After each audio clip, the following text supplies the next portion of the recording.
ఖురాన్ గ్రంథంలో కూడా సృష్టికర్తను అల్లాహ్ తఆలా తెలియజేస్తున్నాడు.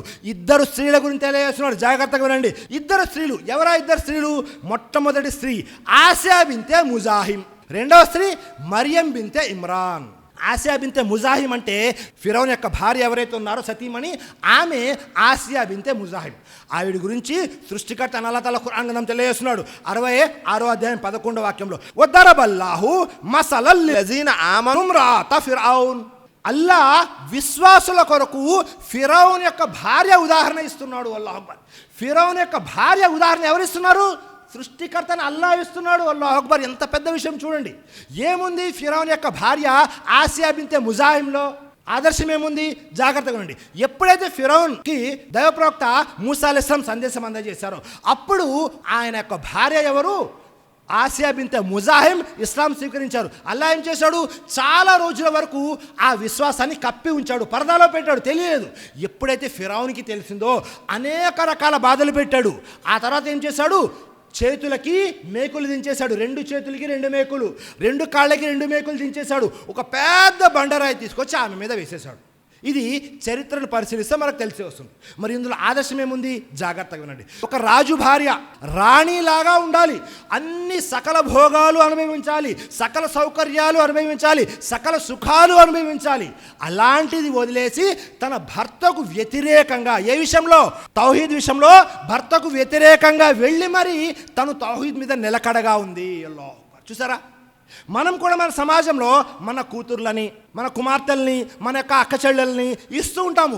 ఏదో ఒక కారణం వల్ల ఎవరో ఒకరు షిరిక్ చేసేవారికో బిదా చేసేవారికో ఇచ్చి చేసేస్తాము.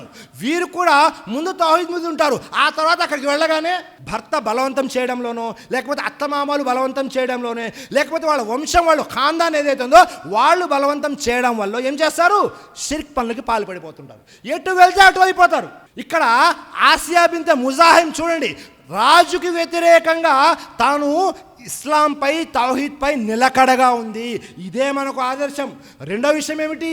ఎప్పుడైతే ఫిరౌన్ 2 చేతులకి 2 మేకులు, 2 కాళ్ళకి 2 మేకులు కొట్టేశాడో, పెద్ద బండరాయి తీసి తన మీద వేయబోతున్నాడో, అల్లా ఏం చేశాడో తెలుసా? స్వర్గంలో తన యొక్క స్థానాన్ని కూడా చూపించేశాడు ఆసియా బింతే ముజాహిమ్కి. ఆ తరువాత ఏ బండరాయి అయితే వేయబోయారో ఆ బండరాయి వేయక ముందే అల్లా మరణాన్ని ప్రసాదించేశాడు. తన ఆత్మను స్వాధీనం చేసుకున్నాడు. బండరాయి దేని మీద పడింది? ప్రాణం లేనటువంటి శరీరంపై, శవంపై పడింది. అంటే ఆ బాధ అనుభవించనే లేదు. అల్లాహ్ అక్బర్. చూసారా? ఆసియా బింతే ముజాహిమ్ ఎంత నిలకడగా ఉన్నారో. ఒక దేశానికి రాణిగా ఉండవలసిన ఆవిడ ఇస్లాం కోసం, తౌహీద్ కోసం అన్ని త్యాగాలు చేసేసింది. కాబట్టి ఈ సుగుణం కూడా మనలో ఉండాలి. వీరు మనకే ఆదర్శం. మరొకరు వారెవరు అంటే మరియం బింతే ఇమ్రాన్. ఆవిడ యొక్క జీవితం కూడా అనేకం ఉన్నాయి. ఆవిడ మొదటి నుంచి కూడా అల్లాహ్ యొక్క ఆరాధనలో నిమగ్నమైనటువంటి స్త్రీ. ఇలా చెప్పుకుంటూ పోతే సోదరులారా అనేక విషయాలు ఉన్నాయి. దైవప్రవక్త ముహమ్మద్ సల్లల్లాహు అలైహి వసల్లం వారు ఒక హదీస్ గ్రంథం తెలియజేశారు. ముస్లిం మరియు బుఖారీ యొక్క హదీస్. అదేమిటి? కమల మినర్ రిజాలి కసీర్. పురుషుల్లో పరిపూర్ణులు, ఆదర్శవంతులు చాలామంది ఉన్నారు, కానీ మహిళల్లో చాలా కొద్ది మంది మాత్రమే ఉన్నారు. వారిలో ఎవరున్నారు అంటే మొట్టమొదటిగా ఆసియా బింతే ముజాహిమ్ ఉన్నారు, ఆ తర్వాత మరియం బింతే ఇమ్రాన్, ఆ తర్వాత ఆయిషా బింతే అబూ బకర్ ఉన్నారు. అల్లాహ్ అక్బర్. చూసారా? ఆయిషా రజియల్లాహు అన్హా వారు కూడా ఉన్నారు. అలాగే మరొక హదీస్ గ్రంథాలు ఉంది, ఖదీజా రజియల్లాహు అన్హా వారు ఉన్నారు, ఫాతిమా రజియల్లాహు అన్హా వారు ఉన్నారు. ఇంతకుముందే చెప్పాను, హఫ్సా రజియల్లాహు అన్హా వారు ఉన్నారు. ఇలా అనేక మంది ఉన్నారు, కానీ చాలా తక్కువ మంది, ఉన్నవారిలో కూడా చాలా తక్కువ మంది ఉన్నారు.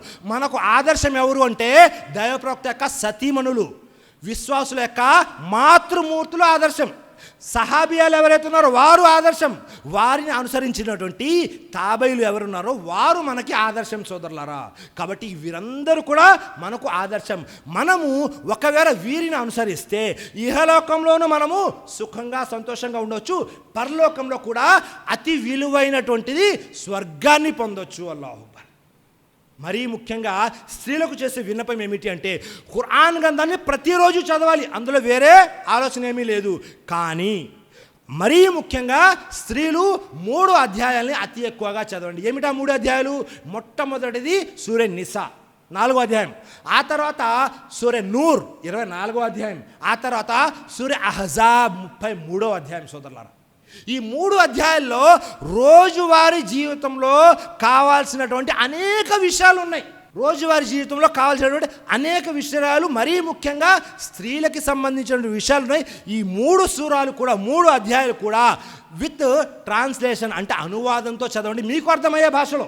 అలాగే ఒకవేళ మీ దగ్గరలో ఎవరైనా ఆలిం ఉంటే వాళ్ళ ఆధ్వర్యంలో కూర్చొని మరీ నేర్చుకోండి. ఈ 3 అధ్యాయాలు తప్పనిసరిగా చదవాలి. అలాగే ఇక్కడ ఉన్నటువంటి స్త్రీలందరూ కూడా ఏ విషయాలైతే చెప్పారో వాటన్నిటినీ ఆచరించాలి. ఒకటి. రెండోది, పురుషులు ఎవరైతే ఉన్నారో మీ ఇళ్లలో ఉన్న స్త్రీలందరికీ కూడా ఈ విషయాలు ఆచరించేలాగా మీరు ప్రయత్నం చేయాలి.